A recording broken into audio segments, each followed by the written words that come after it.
You're welcome back to another powerful episode of the Curious Tycoon Podcast, guys. This is where bold ideas, brave hearts, and business brilliance collide. Today's guest is a true change maker in the world of leadership and emotional intelligence, Renee Miller. Get ready, guys, for a deeply insightful conversation that blends strategy with soul, logic with love. Ladies and gentlemen, without further ado, let us welcome Renee Miller.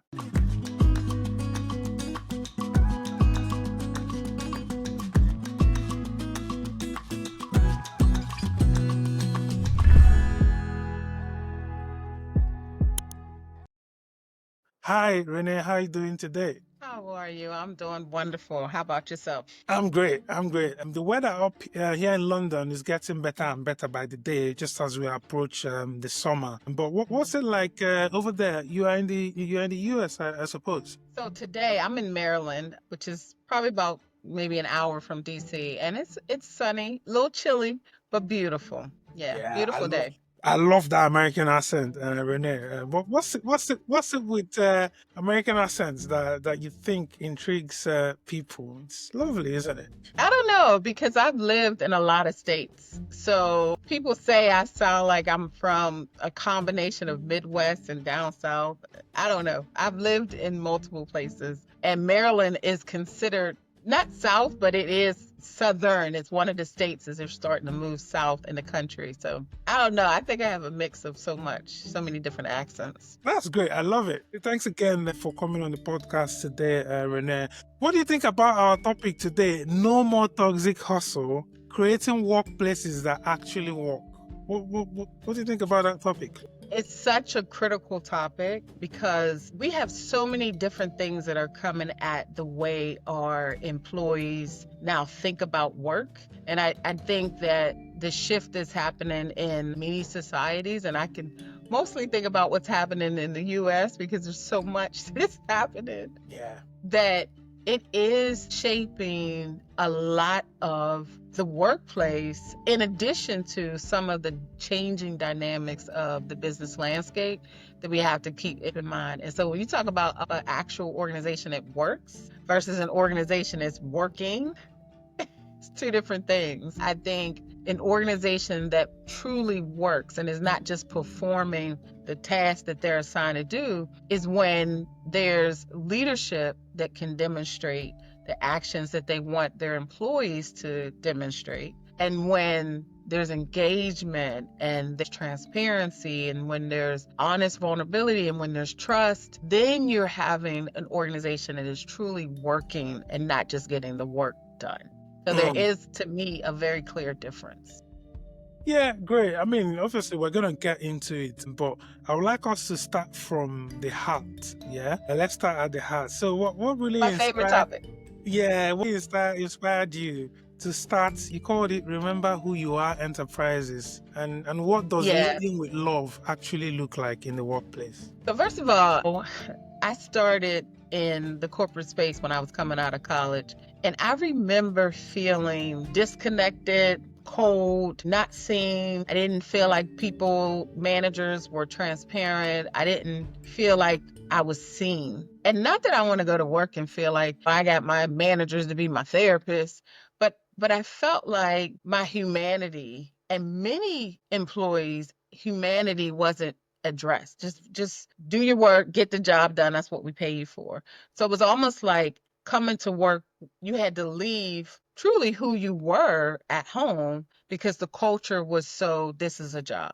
So when I started Remember Who You Are, it was really about I want to one, always remember who I am, but have the privilege and the honor of helping other people remember who they are. And as I started doing, because I was originally a life coach before I was a leadership coach. And when I started working in different leadership roles, I saw that a lot of what I was intending to do with humanity and remember who you are was so necessary on a larger level to help those that were in the organization remember who they are and honor who they are, and therefore get the leaders to value that as well. And then it turned into, who are you as an organization? And what do you truly want to be remembered for? And what are the principles and values that go beyond profit? What are the principles and values that go beyond how we want productivity to keep up? Because if we think about it, organizations are comprised of people. And so for an organization to not prioritize people from a sincere place is really a challenge. I'll tell you, there's so many people that even now, and when I started it, felt disconnected, like myself, felt extremely stressed, and just overall, like basically like cogs in a wheel. Like, I'm not Yeah. here to be seen, I'm here to just do a job. But majority of our lives are in the organization. So we're spending more than half of our days either preparing to go to an organization, thinking about an organization, or actually being in an. I used to wake up when I was a manager and dream about things I had to get done. And I'm like, wait, we had 24 hours in a day. I'm at your organization 9, 10 Yeah. hours. Then I'm planning 2 or 3 to get up and go, whether I'm commuting or, you know, preparing myself. And so now more than half of my day is dedicated to your organization and thinking about it. And so I'm not worthy of being seen and poured into as an employee. Yeah. Doesn't make sense. Yeah, isn't it fascinating how much importance that organizations management places on bottom line, sometimes much more than the human beings that make those bottom lines to actually be a reality. Does that fascinate you? Yeah, and the thing is, to your question around leading with love, you can focus on meeting the numbers because the organization exists obviously to sell a product or service and to make money so they can pay those employees. So I'm not naive to we have to get the work done. But leading with love is about how we get the work done with our employees. Can we show empathy, respect, like genuine care for their well-being as a team? Can we practice the skills that help support that employee spending 12 plus hours of their day being in an organization and feeling valued and excited and seen? And I've heard employers say, I've worked with very, very senior level folks, whether it was me advising them or being managed by them. And I've heard them say, your paycheck is your reward. Like, don't come with all that, what they Yeah, consider warm and fuzzy stuff. Your paycheck is your reward. But the truth of the matter is, people want to come and feel some sorts of connection or collaboration or even just engagement. yeah, And that's why turnover rates are so high, because the organizations that are like, hey, your paycheck is your reward, people will be like, yeah, I'll stay just so I can get the paycheck. And as soon as another opportunity comes, I'm out. I have no yeah, loyalty, I have no commitment because the organization doesn't value me as a human being. So leading yeah, with love is about how it's not about soft and warm and fuzzy, like letting things slide, but it really is about, I see you, and because I see you as a human first, I'm going to build on that. And then we'll still get the work done. yeah. Let's not dwell a lot on that. We'll probably talk more about some of those things as we go ahead. But you do blend corporate leadership with emotional intelligence. I do. I do. So, Yeah. so, so why is emotional intelligence now more essential than ever in business leadership? Well, I think it's more important now because at the end of the day, like we talked about earlier, there's so much happening in the world and with the dynamics that's happening.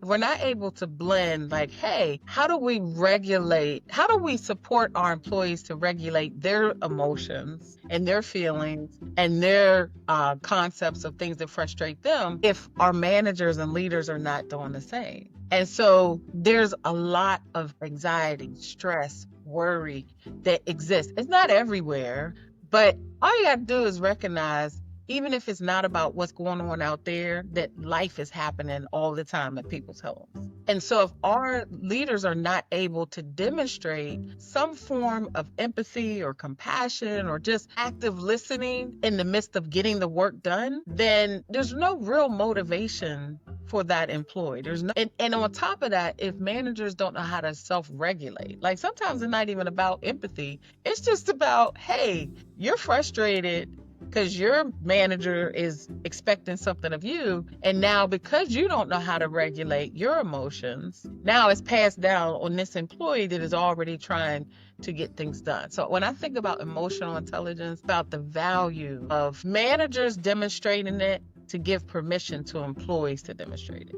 There's Yeah. been so many cases where I've seen employees knowing how to self-regulate more than the manager. And Mm. then, when you think about the times that we're in, emotional intelligence is so critical for everything from conflict resolution to expressing under critical times. Like sometimes when you have high stakes times, if you're not implementing emotional intelligence in how you lead and how you communicate and how you show up, it's going to inevitably cause that situation to get worse. Because there has to be some guardrails or some measure to say, hey, I know we gotta get the work done, but how we communicate that and how we self-regulate when the stakes are high or even uncomfortable is gonna be a critical thing. So I'm one of those people that feel like you have to rely on emotional intelligence first with yourself, especially in leadership. You gotta do the work to know your own triggers, your own inabilities, your weaknesses around it. But then you then give other people permission to do the same because the employee is not absolved of showing emotional intelligence as well. It just means they need a little more permission because leadership is oftentimes the example. And I say that with air quotes because No.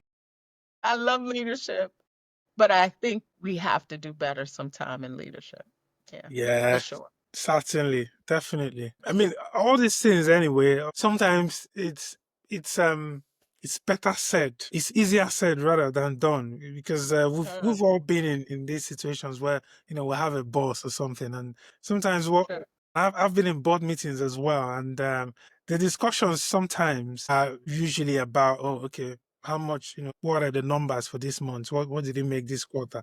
People yep. don't, those discussions about the real human beings are often like, left to a few minutes in the entire meeting that sometimes runs into hours. So that's actually quite sad, to be honest. But in terms of you now, you've worked across various industries. So what are some of the common barriers to compassionate leadership, and how can we overcome them? So I would say the number one thing I've seen is many leaders feel like compassion is a weakness. Like any form of warm and fuzzy talk is a weakness. So it's those false narratives of what we think leadership is because they often think like if I've heard managers say if you give an inch they'll take a mile. I've heard like a lot of these conversations about what compassionate leadership is and why it's a weakness. The other thing I would say is some leaders just don't know the skills necessary to have that human connection. Like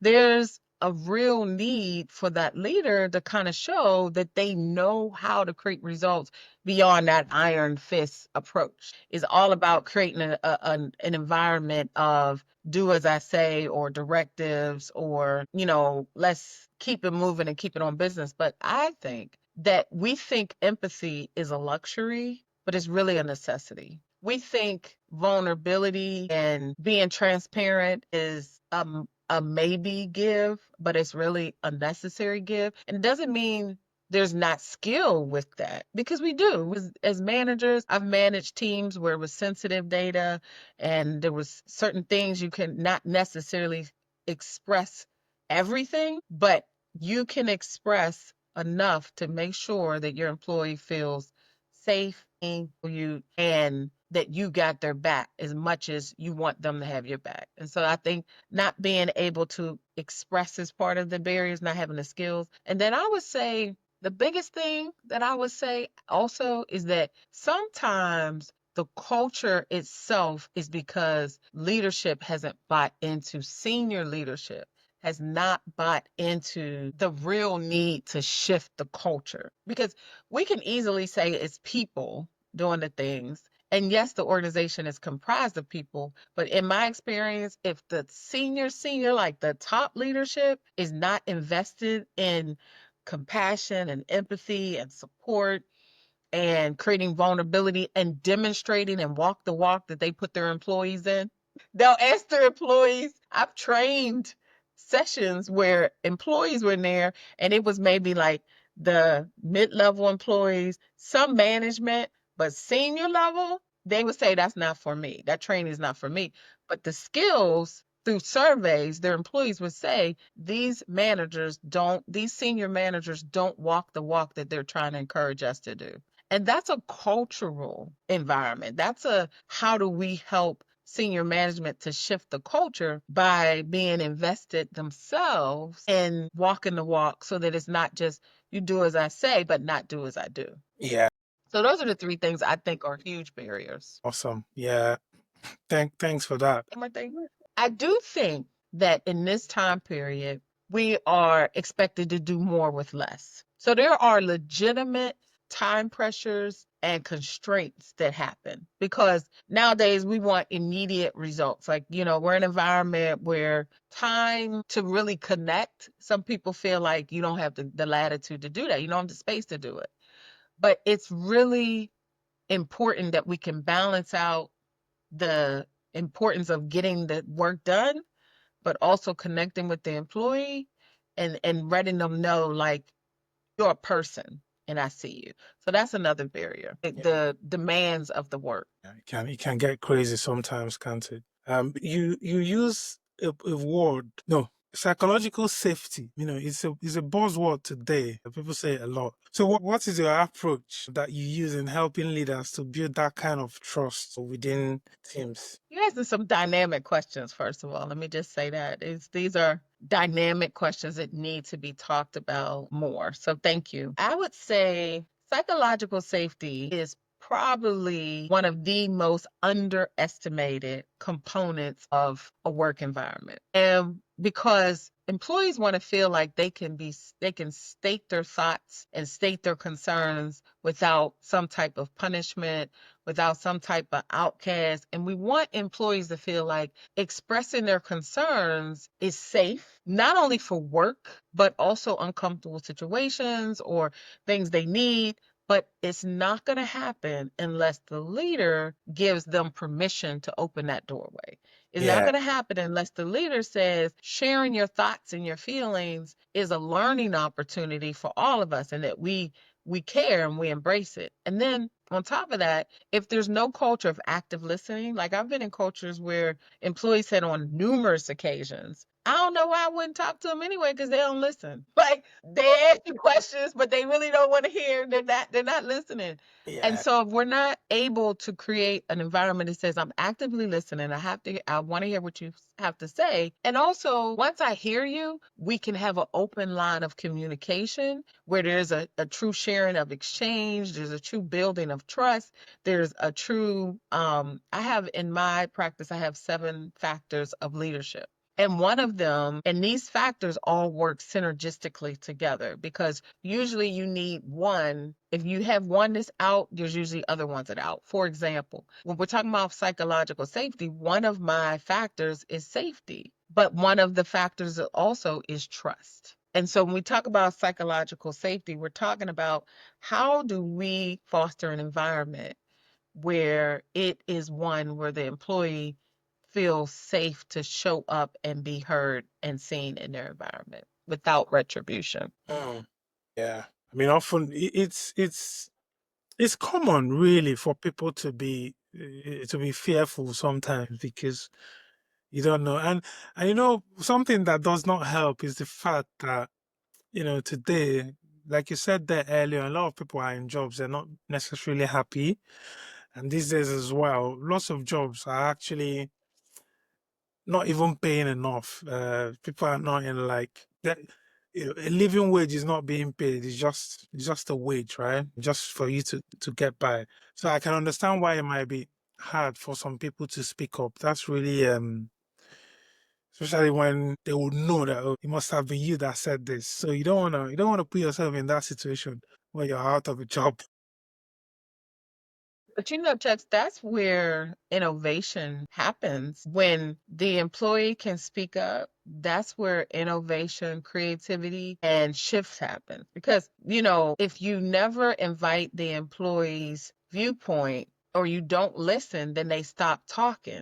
But that doesn't mean they don't have a lot of innovation. It just Openness. Yeah. means that you've proven to them that what they have to say or the new things that they see can be changed, you don't care. And that may not even be true, but that's how it's perceived. Yeah. Yeah. I feel you. You've designed some quite impactful workshops and training programs for your clients. Can you walk us through one that had a major transformative impact on one of your clients? So I would say there was one organization that had a major disengagement problem. The reason why it's major is because if your employee's not engaged, whether purposefully, like not being engaged and they just kind of checked out, Yeah. or disruptively disengaged, where now they're checked out and they want other people to check out.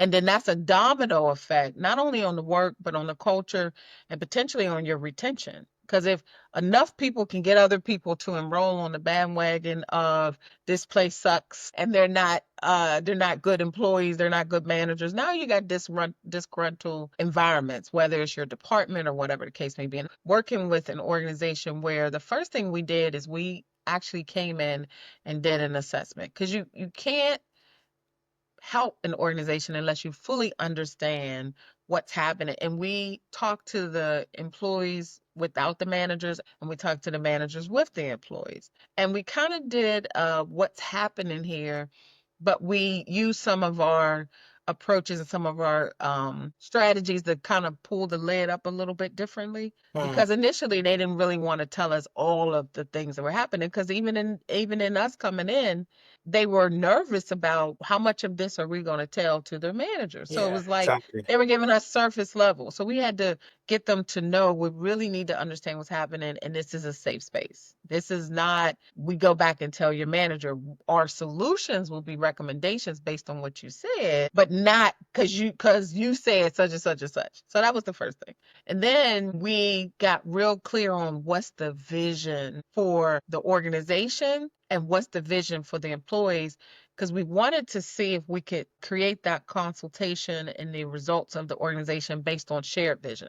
Like, it can't just be just what the manager or the supervisor or the leader thinks is necessary. They have to get the buy-in from the staff. And most of the time, from the work that we did talking with them, it was very similar. So that was the good thing. They wanted the same thing except for a few variations. And then once we got their shared vision, we then moved through, well, what skills are out that gets in the way of this shared vision? What skills do leaders need to really pass the baton to their team and really show up stronger as leaders? And so we worked with them around their communication, around their vulnerability. And when we talk about communication, like, how do you give transparent, direct, empathetic, and accountable communication? How do you do both? So we talked about that. And then finally, we trained them up and coached them so that the skills that they were in gaps with, we made sure that they had new skill support, including using different assessments like the Hogan, that helped them to be like, okay, here's where you shine, here's where you're not as strong, and how do you compensate for that? And then finally, we gave them a plan, and we gave them steps to take to continue to maintain what they were able to accomplish and how to evolve and grow beyond what they've accomplished. Because truly, we want organizations to keep evolving and growing as times evolve and change. And what I would say is that it was very transformative. Within 4 months, the employees were opening up and volunteering things. The leaders were noticing that they didn't have to be as directive and as micromanaging, because their employees were more engaged and more Yeah. committed to the process, because the manager knew how to not only reward them, but speak with them and also demonstrate the skills that they had been lax in before. So that's what we did. And I was really proud to see that organization like really blossom. Because again, if you have an engagement situation, you might be managing it, you might think that's the bad seed over there, but if it spreads and it becomes cultural in your organization, then most times people will be staying just until they find something better. And then you will have a harder time getting people enrolled in what you want them to do beyond the work. Because no one wants to come to a place of work where it's a miserable place. Like, not for long. Yeah, yeah. I mean, people will take the opportunity, especially when they haven't had it. But obviously, you're right. They're gonna want out at the earliest convenience. Really. Yeah. I mean, in the world today, there's often this praise that's given to hustle, hustle over healing. See people saying things like, "Oh yeah, this person is a hard worker" and all that. But so, how can leaders build sort of that high performance culture? How can that culture be fostered without burning people out? I feel like you've touched on this a bit, but just like some specific points. I think, first of all, I do think that high performance is important. Like I said earlier, you're paid to do a job. An organization wants to get that productivity up. So we want to encourage high performance. Absolutely. Yeah. But I think that organizations have to put into place sustainable and long-term practices that focus on the full person, the full team. What happens is we focus so much on the goals and productivity and performance that we miss what does the person need? What does the team need? So everything from work-life integration, that's really important. And we think work-life balance is I think it's overused as a word, but I think it's equally important to strive towards, meaning we care about how to get more of our employees the balance they need where they're not experiencing burnout. And one of the things that I do know is that the generations like the millennial generations and younger, they care more about different values. They care about work-life balance. They care about prioritizing well-being. So I think being able to create a culture that says it's almost like that I work hard and I play hard. How we hear that phrase sometimes. I feel like it's in that lane where we have to make sure that the culture is saying, I want you to be healthy and I want your well-being to be also an important factor in your life beyond just us performing. And I think if you make it an incentive, a sincere incentive, where you're going to have to, managers have to do the work, because there's been times I've had a lot of expectations of my team and tight deadlines, but I had to find the skills to not overwork my team just because we had a tight deadline. So sometimes I rotated my team. Like there might be like 4 of us on, and 2 of them I would say, especially during COVID, you take these days, clock in later, because I know that you stayed up working on this. I know mentally this is not, healthy. So I think creating a culture that says our performance is important and so are you. Yeah. Wonderful. You're one of your passions is uplifting the Black communities, especially the women. How do you see leadership and self-worth intersect in these spaces, maybe compared to before? That's a good question. I think that it's the person's character first that shows up in how they lead. But I will say sometimes if you have a woman that is accustomed to being in an environment where she thinks that she has to function like a man, like how she thinks a man would function with driving things or being more, I don't want to say assertive because that's not what I mean, but being more directive and more intense or more masculine in her energy. I think that is what I've seen a lot has happened in the corporate space. And that's not always, they think they're getting the successful results they look for, but behind closed doors, I've found that when they try to lead like men, they're not happy. They're not fulfilled behind closed doors. So I have noticed that. Those are kind of the things I noticed. It's the character first. And then when we talk about actual sexes, I sometimes wonder, well, not even wonder, I'm disappointed that so many women want to drive the way they think men. And I get it, because sometimes they say that's the only way they're seen or that's the only way they're respected. Yeah. But I find that they have to find that balance to show up a little differently and to honor the uniqueness of who they are. Yeah. So, accountability. What is the role of accountability in a compassionate leadership framework? And how do you balance empathy with results? So how do you balance like empathy and accountability, kind of?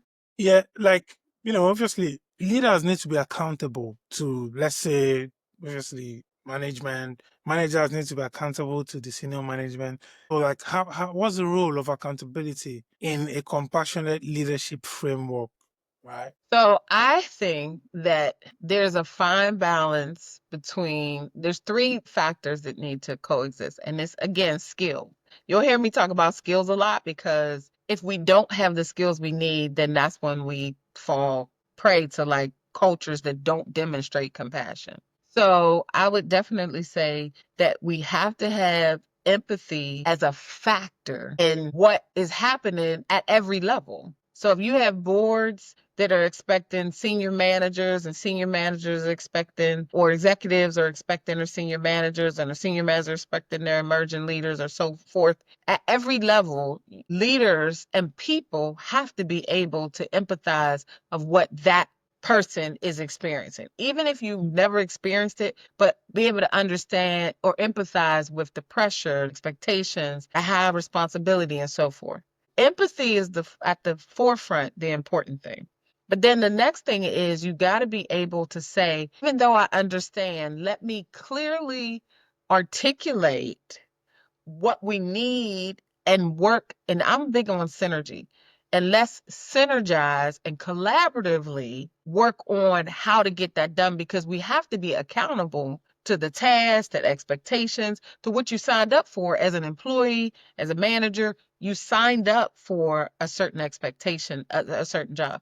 So so we got empathy, we got accountability, and the third one that bridges the two is communicating in a manner that helps transparency to happen, but also where the person feels heard and seen and valued and not minimized or diminished because we have so many things that we have to get done.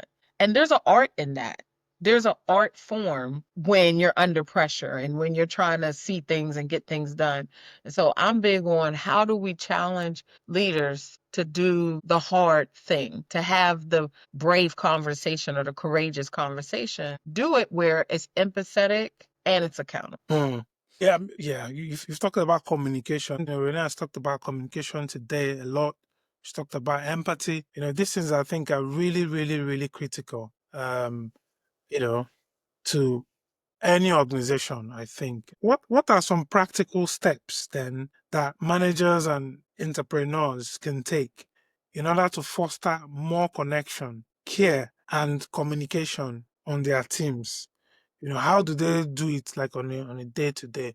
So one of the things that came to my mind just now that I absolutely love is I think doing the one-on-ones, but doing the one-on-ones where I made time, no matter how much pressure I was under when I was managing, no matter how much stress, I made time, even if it was like a 15 to 30-minute check-in, but it's how you do the one-on-ones. So sometimes when we have our employees with us, it's easy to be like, I want to talk about the work, especially if I got, like you alluded to, I got senior management or my superior saying what we doing, how we getting this done. But even in your one-on-ones, making time for your employee to just feel like you care and you hear them, where they can feel safe to talk about anything that they need to. Even as simple as I would ask my employee, like I had one employee who liked to travel, and I would care. I'd genuinely be interested in where she was traveling, how she was doing. That's important. I think so. Those one-on-ones and practicing active listening is key. Yeah. But then I also feel like taking time to kind of like let them know that what's important to them is seen so you can work on co-create goals together. Because sometimes what happens is when we know we got things we got to get done, we just give tasks out. But if you enroll your employee in being equally vested in the goals and the tasks and give them more ownership, and I don't mean just delegate it out and not be a way to support them, but give them vested ownership. Sometimes I think that makes a difference. I definitely feel like creating team building opportunities where you give leadership tasks to your staff is phenomenal. I often find giving sincere appreciation, Yeah. and like praise or recognition, but you got to check in with them because some like public praise and some don't.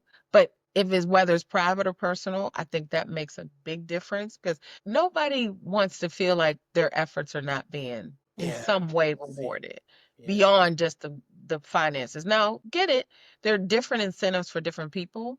And I think finding out what your team's incentives are that really does it for them is also important. Don't just do it the way you think it should be done. And I'm going to say again, I think leading with empathy and compassion as your foundation is really important. I was thinking at a time when I used to lead a team and I was so overwhelmed that I was rarely present. Like I would have my head down in my office and they'd be trying to figure stuff out and I would give them guidance, but my guidance was like half there and half not because I had a lot of senior managers expecting me to do reports and this and that. And so I wasn't always present. And when I was promoted and I went to another team, I told myself I wouldn't act like that, that I would make time to be present so my team didn't feel disconnected from me. Yeah, really important. I mean, I'm certainly one of those that do not want public praise, to be honest. So at the end of the day, I just see that I'm doing my job, and there's really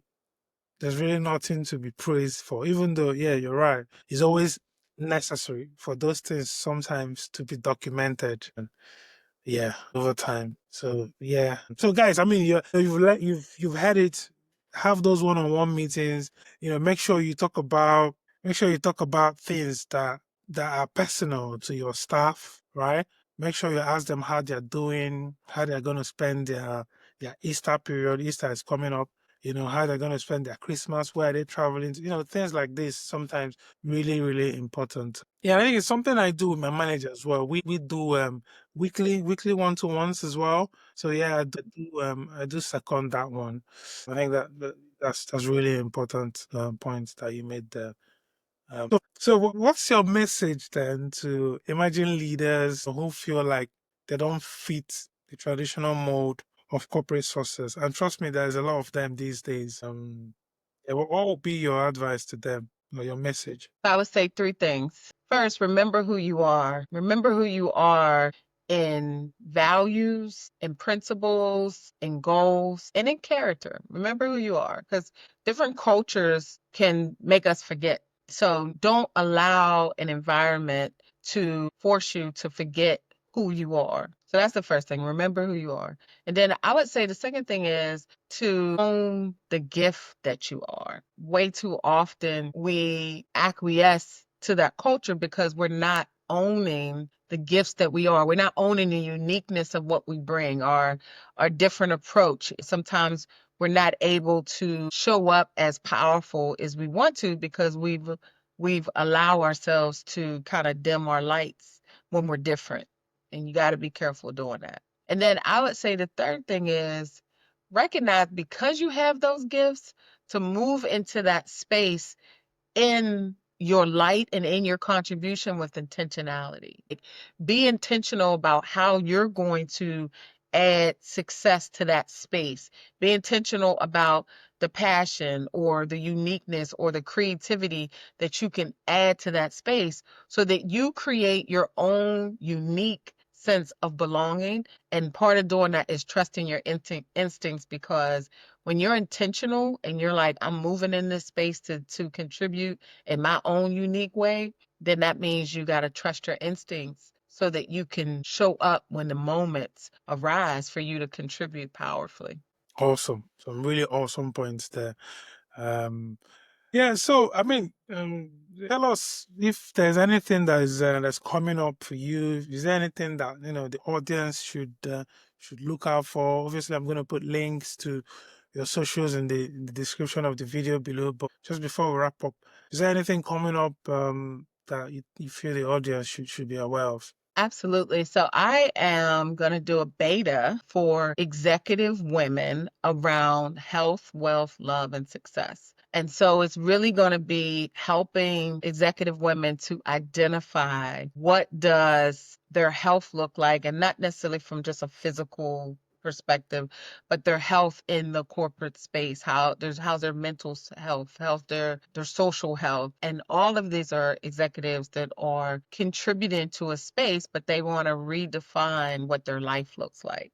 Because what I've learned from coaching managers and executives is that on one side of the world they show up one way, but it's more of a mask in many ways versus who they truly are and what would give them the full fulfillment and joy and happiness they're looking for. And so I want to be able to work with them to allow them to show up the most authentic versions of themselves that connects with all aspects of life. So from health, wealth, love, and success. I want to invite that with executive women. And I'll make sure I give you the link. We're in beta stage, but we definitely realize there's a need for that. Awesome. Would there be like a opportunity for people to tune in online as well? Absolutely. Yeah, awesome. Great. Absolutely. It will be virtual. So that'll be a great opportunity. And it's a year-long commitment to their self, their growth. And we will have some fly-in opportunities so that we can meet up in person and that nurture and that connection is happening. Awesome. Thank you so much, Renee, today for coming on the channel. Really, really appreciate. How do your clients describe it? Just in one word? I would say probably wonderfully challenging. That's 2 I know words. it's 2 words. Okay, one word. I would say safe Safe. Oh, that's awesome. because they talk a lot about things they don't tell other people. Okay, that's a good one. Right. So, what is one habit that every leader should build today? Every leader, one habit. I always ask my leaders to ground their energy before they start their day. If there's a practice that you do, one of the wonderful things you could do is ground your energy, meaning make sure you do a check, a scan, how you're feeling, what you're doing, what you need, what you're feeling. Like a scan and a grounding is Yeah. probably the best thing you could do because it helps you to be aware of where you are before you start engaging with people. And that's, again, emotional intelligence to know where am I in my body and my being and my thoughts. And then how do I ground myself today before I go out in the world and start engaging, before I get on a meeting, before I send an email. And believe it or not, that's a powerful a powerful tip because we have a lot that we carry when we're responsible, but we don't take time to process how it's affecting us. Yeah. Yeah. Awesome. I mean, I'm tempted to ask this one as well. So, what's more important in leadership? Is it clarity or is it empathy? In your opinion, What's the first one? clarity or empathy? That's a good question. Yeah. I know you've talked about empathy a lot. Say clarity with the hope that empathy's in there. But I think clarity is important, especially if you consider empathy. But I would say clarity. Yeah. I think I agree with that one. Yeah. Anyway, so just to round up the last one, there's a lot of things that I have here actually to ask. Listen, you scaring me. You about to make me start sweating. No, we're not gonna go through everything. Let's keep it short and simple. So, what's the myth, the biggest myth about leadership that you would love to bust? So what's the meat about leadership? That you are the guide. So choosing to be the guide for others is an awareness that you have to know is in everything that you do. Like you are the guide and you don't get to not be that guide. Even doesn't mean you can't make mistakes, but when you sign up for the role of leader, you have to be leader. Like period. Yeah. So a leader can make mistakes, and one thing I'm taking Absolutely. away, a leader doesn't have to know everything as well. That's why you have people, right? Right. You don't have to be perfect. You don't have to know it all. You don't have to fix everything. But when you put the hat on as leader, you lead. And that leading can look like I lead with you. We collaborate together. I tap into what you know. So I'm not saying as leader, you got to have it all figured out or even be perfect.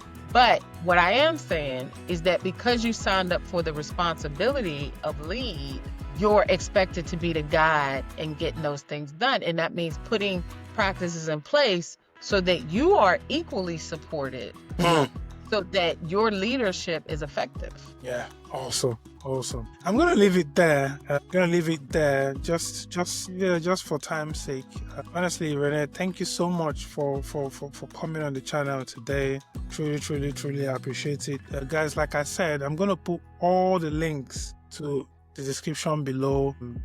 Then yeah, if tell us what you think as well, guys. Anything else before we go? I just wanted to say thank you for having me, and I look forward to connecting with your listeners. And thank you for such great questions. Yeah, yeah. Renee, thank you for reminding us that leading with love isn't weakness, it is wisdom. Your insights today have not only elevated this conversation, around leadership and workplace culture, but they've also reminded us that, that who we are is just as important as what we do. And to everyone listening, guys, if you're ready to build more trust, connection, and performance in your organization, or even within yourself, connect with Renee Miller on LinkedIn, or please do well to visit her at Remember Who You Are Enterprises. And guys, until next time, stay curious, stay courageous, and please, please, and please never forget who you are, guys. Thank you, and God bless you.